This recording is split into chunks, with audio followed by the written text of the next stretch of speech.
Hello, ladies and gentlemen. Welcome to today's Outlook. I'm Joseph Novichkov, Senior Analyst at GDMFX. We're going to start today's brief with the Japanese yen. It plunges to 7-year low as it's been, the breach was too quick into the chart. Now, trading patterns suggest a risk of a rebound. The Japanese yen currency's relative strength index against the dollar sank to the 20 level at the start of the week. And of course, it's remaining right now below the 30 level. Japan's currency weakens beyond the 115 yen per dollar today for the first time since November 2nd, 2007. Surprised, of course, by the increase in Bank of Japan's stimulus at the end of last week. 2 days that happened after the Fed officials said they end their quantitative easing program. The yen has slumped 5.4% versus the USD since the BOJ's announcement. We're going briefly to UK basically because of the importance of the news today. The pound fell versus the dollar, touching the lowest level in almost a year as a survey of the purchasing managers showed growth in the UK services and companies. Now, this slowed to the least in 17 months in October. The most important for today is the Bank of England's interest rate decision set for 12 GMT and the manufacturing prediction scheduled 9:30 GMT. The sterling fell to 1.5865 in yesterday's session versus the dollar. That's the lowest in 12 months. In the euro area, also important news for today as Mario Draghi prepares the ground for further European Central Bank action. He's testing the limits of his power.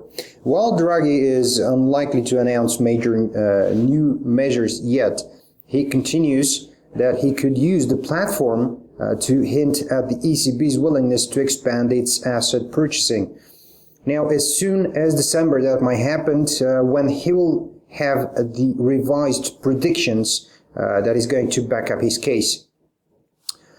Before then, the ECB will open a new front by purchasing asset-backed securities.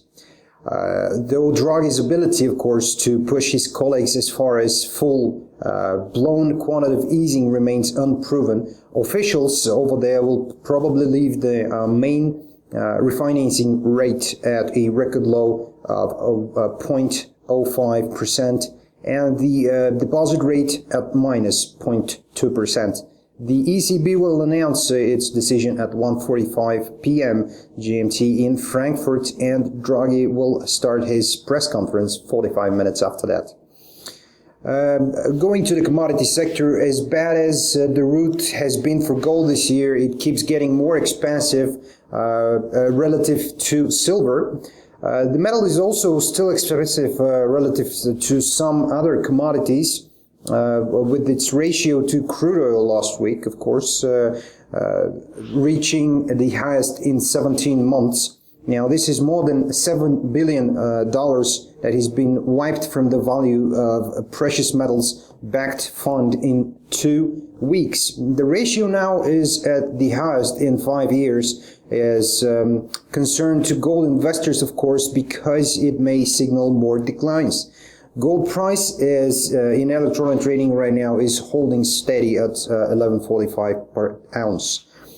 West Texas Intermediate held gains from the biggest advance in 2 weeks after what we saw the government data that showed crude stock fell at the largest U.S. storage hub.